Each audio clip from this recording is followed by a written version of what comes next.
long time ago, in a town called Shushan, lived this king. We can say, king, king, king, king. We all want to say hello to the king, right? After meeting Queen Esther, she's going to be the new queen. I'm skipping ahead here, okay? She's going to be the new queen, and he brings her in, and she's this wonderful, loving person, a partner, a leader. It's perfect.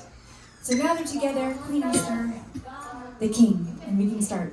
King, king, king. Everyone can sing it. King, king, and Queen Esther, king, king, king, king, and Queen Esther. And this was in Persia, okay? So they get married and they start to rule the land. And there's this guy in the land named Haman. Yes. So we go boo, go boo, boo, and boo. All right, because he wasn't nice. He was just this guy in the land that twisted things around, changed stories, and sort of bent things and assumed things and thought things, and he was just not such a positive person. And one day, he decides he wants to get rid of all the Jewish people in the land. Oh. He just wanted to get rid of them, all the others. We've heard this story a million times in different versions. It could be in any country, in any era. It's just when a group of people or a person wants to get rid of all the others for the major control of whatever it is that they want. So they just try to get rid of all the others. Now, Queen Esther stepped in to the role of Queen Esther through love. It wasn't that she was identified as any one type of person. She was just a woman that was brought in and stepped into this partnership through love.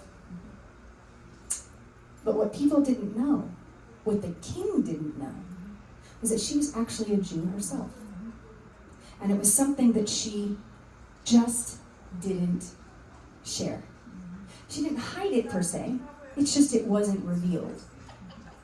So in a lot of ways, there was a mask, this metaphorical mask. She was just this beautiful queen and a partner to the king. But now, when Haman, we can all go boo, boo, started to trick the king, we can go king, king, king, king, right? Into really feeling like there's these others that we want to get rid of for all these reasons. The king started to consider. You know, he had these people coming to talk to him, and everywhere which way there was all this perspective. So what did Queen Esther have to do? What did she do? She became a hero. And by the way, this story, if anyone knows about it in the Jewish world, it's not even in the Torah. It came a little bit later, and it has an entire Torah by itself. It's called a Megillah, the whole story. It's its own thing. So Esther has to face an option. Does she stay quiet and stand by the king? After all, she is the queen. Does she reveal her mask of who she really is and step forward in honesty and truth and risk losing to save the people? Because even if she does reveal her true self, the king might still side with Haman, right? Everyone. Well, she had faith in the king. But most of all, she had the faith in herself. And she decided to step forward and reveal the mask of truth and honesty to save the Jewish people. So she comes forward and she says, King, listen. If you listen to all these people and Haman, right, and follow what he says, and you decide to go forward and kill all the Jewish people, you're going to send me away as well, because I am also a Jew. So what will you do? And his love was so great. His adoration was so great. Her value was so great. He stepped forward and pushed Haman out of the way. Joined forces with Queen Esther, who then becomes a heroine. and saves a nation. And it's a beautiful, beautiful story. It's just an incredible story. So often what happens in the Jewish world when Purim comes, right there to our calendar, we have a Purim celebration. It's kind of like a Halloween, but the Jewish version. Everyone comes, they dress up in whatever they want to, and they reveal their masks. And they have a good time. Play games, eat candy. Ironically, a lot of what happens is these come out. Moving along on the Haman train. There are 3 points for the hat of Haman. We're gonna eat the Haman today, right? And I've always thought it's really interesting why we commemorate Haman and his 3-pointed hat in making Haman and eating them. We're always talking about this, and this is sort of this memorable thing. So what I wanted to do today, besides sing a few songs, is do what I think would be special, which is to honor Queen Esther and her honesty and truth. So what we're going to do is you're going to get a marker and a paper, and you can write for yourself one truth. Or if you don't want to write it, you can think it, or you can talk it, or you can share it after I play some songs. One truth that is a step to freedom. It could be anything that you think of, anything that matters to you, in honor of Queen Esther and her strength to reveal the truth. All right? A song that I wrote before I go into a Purim song, or any other Jewish songs. I might as well sing this to you. It's pretty cool. It's called Where Lovers Go. And it will apply to the story, because love is a powerful thing. When push comes to shove, when somebody is faced with adversity, and you have a piece of the truth, you can choose to lie, hide, omit, evade, run away, and watch an entire nation crumble because of it in your fear. Or you can choose love, which includes honesty and trust, connection, intimacy, risk, loyalty, and you can stand up for what ultimately is right. And this song is about that. When you're on the road to Lonely Street, looking for a train, searching for a love that's sweet, right past all the pain. When you're tired of the rain, waiting for a change, tired of the rain, waiting for a change.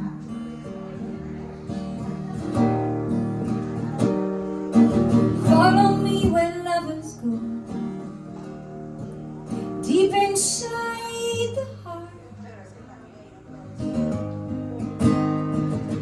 'Cause without words your soul will know, whether near or far. When you're tired of the rain,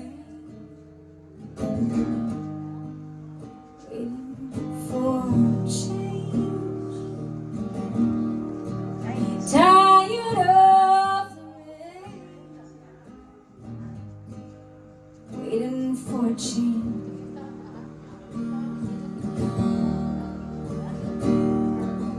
Love somebody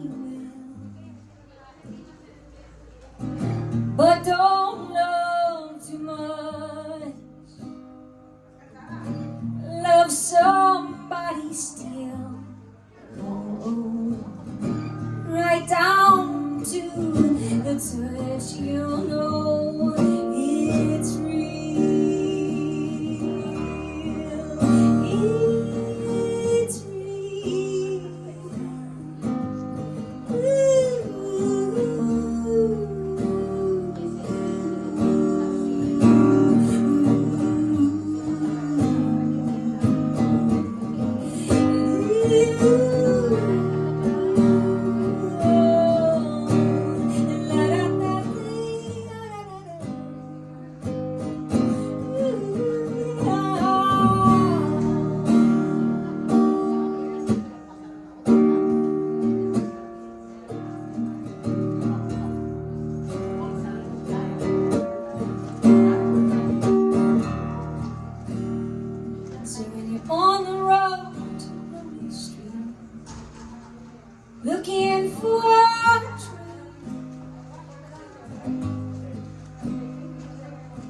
searching for love that's true, right past all the pain. Tired of the rain, waiting for a change. Never mind the rain, sun will come again.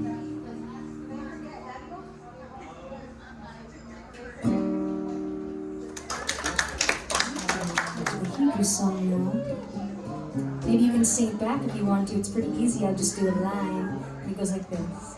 Hine matzo uma nai shevet achim gam yachad. Hine matzo uma nai shevet achim gam yachad. Hine matzo uma nai shevet achim gam yachad. Hine matzo uma nai shevet achim gam yachad.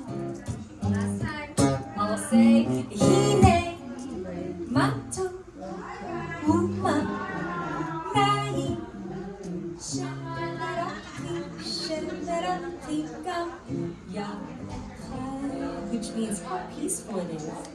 But we are all together, under the same old roof or sky, together, right? So we say, Chag Purim, Hagadol HaYehudim, Masechot, which means our masks, Rashanim, groggers loud and clear. Here go the groggers, rush, rush, rush. Here go the groggers, rush, rush, rush. Here go the groggers, rush, rush, rush. Purim time is here. Let's eat some hamantashen. Let's eat some hamantashen. Let's eat some hamantashen today. Let's eat some hamantashen. Let's eat some hamantashen.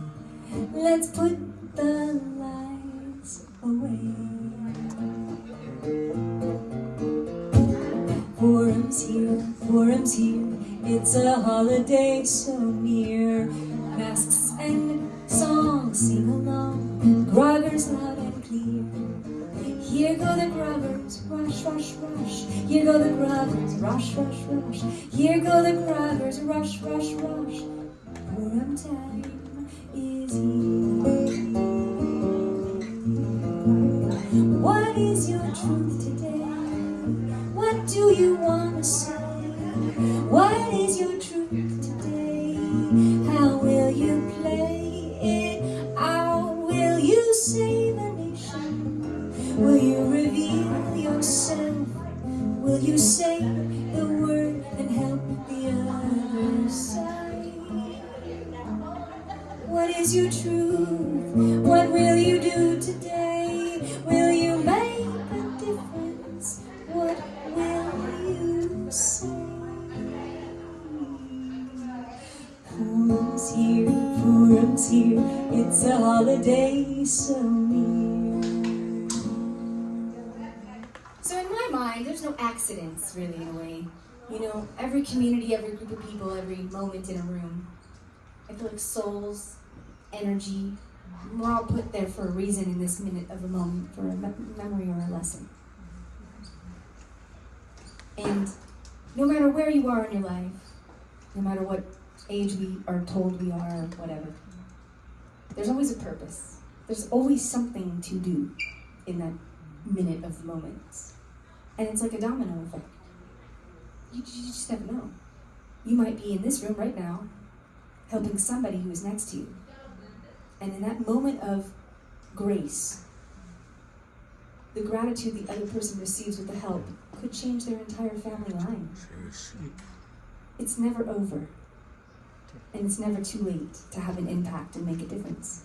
No matter what you're doing and where you are.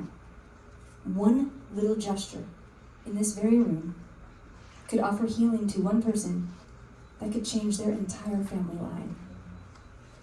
And it's really valuable, I think, to think of that. And that's how I live my life.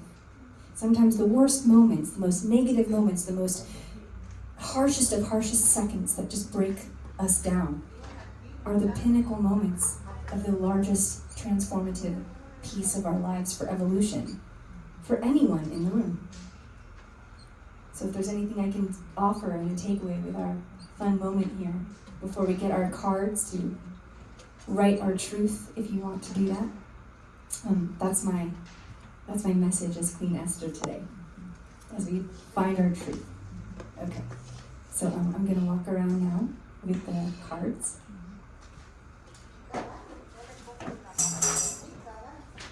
Pick a color if you want.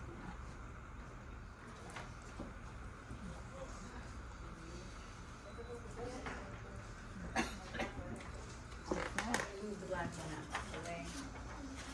Pick a color that resonates for you. Two expressions. Okay.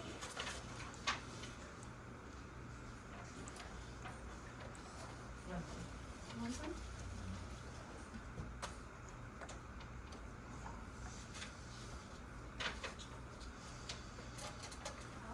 I'm going to give you a little bit of space to just do your thing. Go ahead and write. So now we're going to go around with our truth notes. Anybody want to raise their hand and share something that they wrote? What can I do? Sure. Always be true to yourself. Always be true to yourself. If that isn't the best truth I've ever heard, I don't know what else there is. I love that. Thank you for sharing that. Anyone else want to contribute? Yeah. Yes. All you need is love, love, love. All you need is love, love, love. All you need is love, love, love, like the song. Like the song. I love that. I think that's fair, yes. All we need is love. Although I'll tell you something, I'd like to contribute to that. In my journey, in my life, I discovered that something that made my life fuller and the best it's always ever been was the opportunity and the freedom and the gift to be allowed to love someone else. When I was allowed to express and love someone else, when I was invited in and I could actually be myself and love, there was no true greater joy. And that to me is really the meaning of this love idea, I think. So anyways, who else wants to contribute? Yes? Something they wrote? Or did you want to say something instead? Yeah, just gonna say that I experienced for the first time in my life a love, somehow a Jewish man. I fall in love with him, I married him. He was a wonderful man. Even though he was American, but his father was Jewish. And I never loved anybody in my life. I didn't know what loving someone was until I met him. And I loved him with all my heart. But nothing is the same. And I can ever be able to find somebody to love. I don't know why is it so hard for me to love someone is so maybe God had a person special for me because he didn't my husband. He didn't almost the person. We both loved each other. But see, it was the first time in my life and I never had love before. Oh, I'm not in love right now. So can I respond? Because I love what you said. So I'm going to share what she said. And then I'm going to respond. Because I don't think she could have said any word I wouldn't have wanted to say today myself. So she said that in her life she met somebody, a Jewish man, who was American. And she was allowed to love him. And it was the love of her life, essentially. And then he died. And then she doesn't know if she'll ever find anyone else to love or how this could happen, or right? Is that about right? So this is my take on that. Because I can feel you and understand it and I can relate verbatim. Because sometimes even when a person is alive and you can't love them, it's almost as if they're not here anyway. So one of the soul journeys for us, when we learn about love and joy and attachment and release, you're always going to get to love him. Because technically he's not gone. And that's my belief. I didn't bring it inside today, which is ironic because normally I do, but I always bring a picture of my birth father who died. I bring him with me everywhere. The best thing I can respond in this way is the one thing that helps me is I take that love because you're so lucky that you have it. Not everyone even gets to experience the love you recognize you know is real. And I start to use it with the spiritual energy and give it in places where people need it because they don't know what it is. See, you have a magic now, right? You have a magic. You know what the love is. So you can actually become the gift. You can take what you know, the love from your husband who's still here in the spirit. You bring him with you. You feel that feeling, and you give it. You start to give it to the places where you see it's missing. You see it's missing, but you know what it is. You show up and you give it, and eventually people are going to call you in with purpose because they need you. You say that, let me interrupt you. You say there's something there. It's very important to me because I always, when I pray, I say, God, you give me him as a husband. You give it to me. It's not that I find it. And why? They took it away from me. Right. Because it's there. I want to understand why you did that because I don't understand. So I'll respond. So she said, God gave her this man. She didn't look for him. And she got love, and then it was taken away from her. Why? So this is a frame. When you have a picture, this is a frame. This is your framework at the moment. You're seeing it that way. Well, if you're at a table, you see from this way, but there's a corner, another corner from above, behind. There's more ways to see the picture. So I will offer you one more thing for thought. Was it taken away? Yes. Or, Yes. Me. or, was it given to you? And then, the other piece of the journey is continuing a journey. And part of love is giving. Giving the journey. Giving it away. Giving the journey. It's hard for me to do that. It's so hard. Oh, okay. It is. It's hard. It is hard, except when we become practiced. Because the truth is, there is no one universal answer. It's yours to choose. And the only thing I can offer in the healing, besides the time, is what I know to be fact is when you know so deeply what this love is you were given. And by the way, you gave him. Yeah, we both meet up for that. Right. So I'm going to open up the floor, and I thank you for sharing that because I know it's hard. It's almost like it happened yesterday. I feel it. I know. Happened yesterday, today, tomorrow. That's another thing. So wait, you were going to say something. You said me. You were going to say, you said me, right? You said, did you have something to share? I didn't know. What were you going to say? Someone very wonderful and wasn't able to do, and I'm done. That's all. Right. Oh, if they're alive, but they couldn't love you back? They're alive, but no, he could, but his family wouldn't let it. Yes. That's interesting.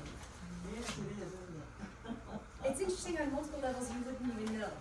Right, so then you let it go. Right, you can love from afar. Love is funny. It's a very interesting experience. It's not tangible.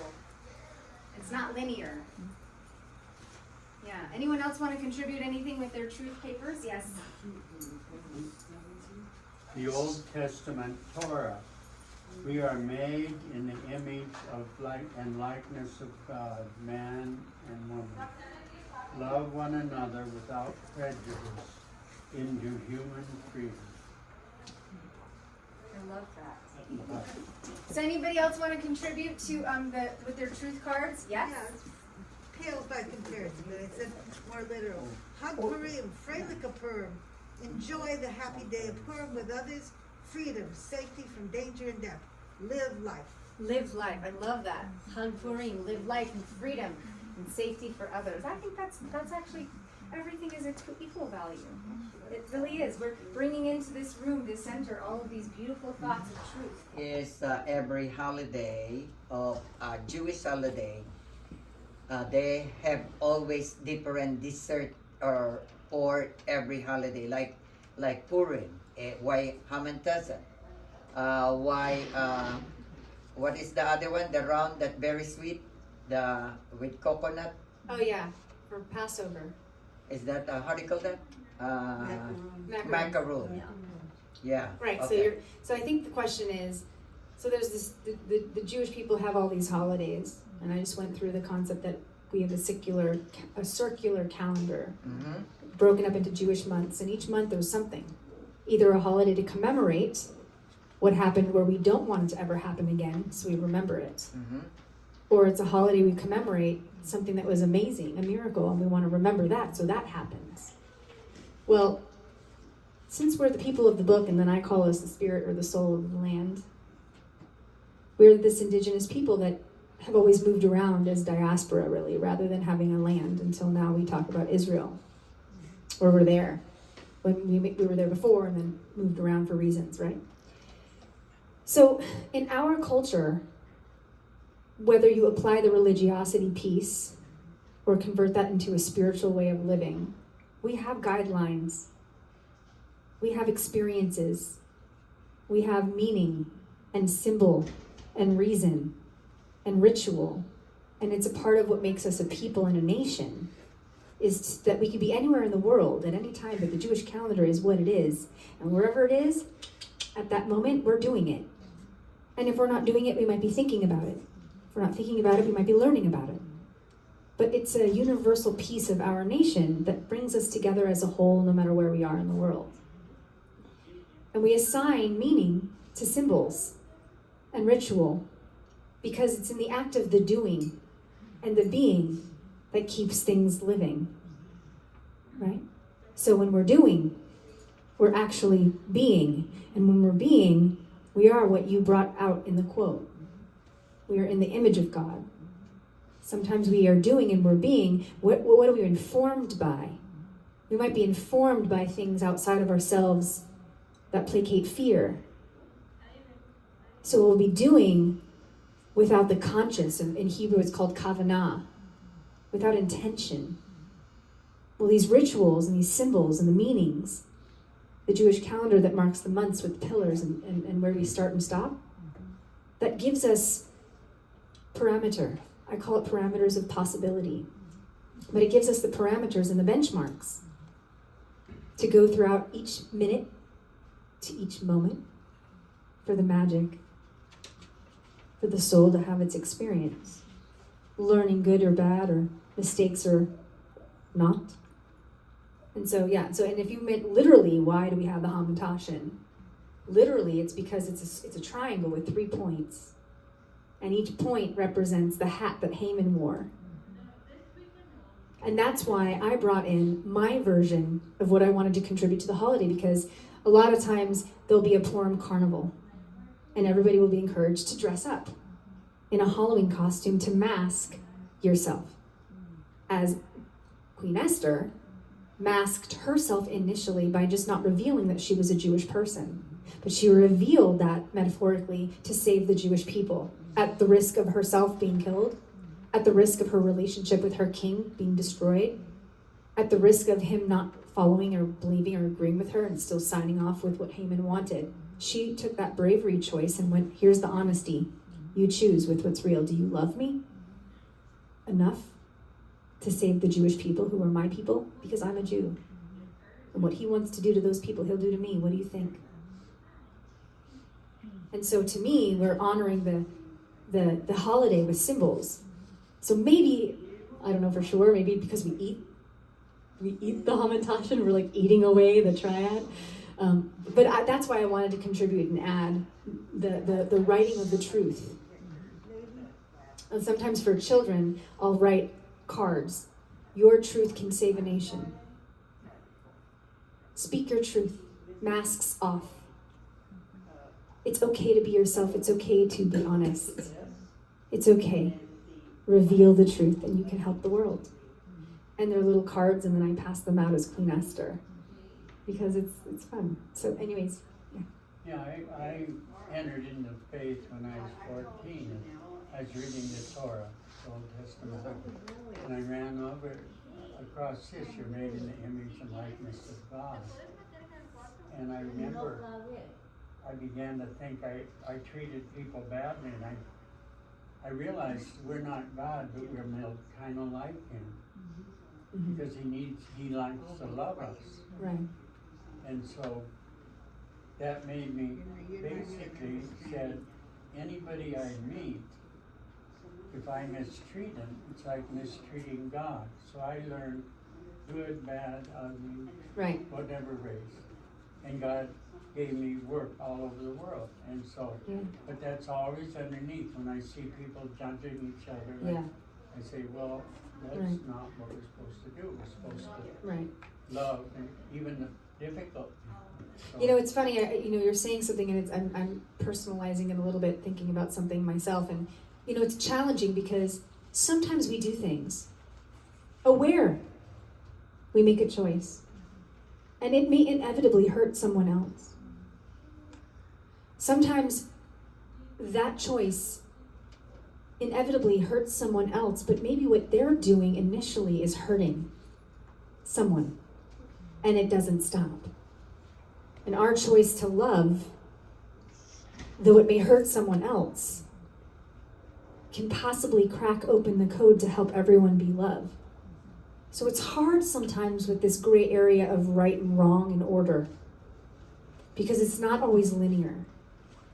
Now, if you're coming from a place in your heart of lack of care, lack of awareness, lack of knowledge, lack of empathy, and you're making choices, and there's almost even an intention to hurt people for your selfish gain, that's something to be reckoned with.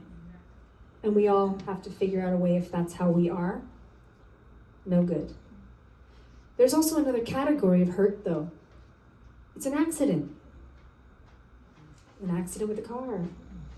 A choice that we have conviction for because we want to love something or love somebody. Maybe they're not available. So either which way it is, sometimes we hurt people. We don't mean to. And I think the biggest piece of integrity is just to accept that everyone has an opportunity to learn and grow and hurt. And we're all a part of it. And we're in this room today for some reason, and it was really nice to be with you, and I hope that's a takeaway, yeah? The fruit of that, at 14, I realized that my life had to be lived, reaching, touching, helping. And whenever I traveled, no one has ever mistreated me in Europe, in Asia, the oceans. Right. And when I got here, I can't pay all those people back, so I made a decision. Every time I meet someone foreign, as I was, I'll pay them back by treating them, going the extra mile. It's beautiful. Things like that. That's beautiful, and I think that that's the biggest key to what I initially was offering today, and I think you just made a perfect example of that. It's the domino effect. And I ended up having good friends all over the world. That's right. Just because I was kind, or they were kind. Right. They sowed the seed. Right. So, Well, thank you for sharing that, and thank you for having me. I'm going to pause today and come back another time. This was so fun. We can do this as much as you want. I think the conversations are really fun. The activity is fun. Music's nice, and that's good too, but to have you be a part of it was really special today. So, Chag Purim Sameach from Queen Esther.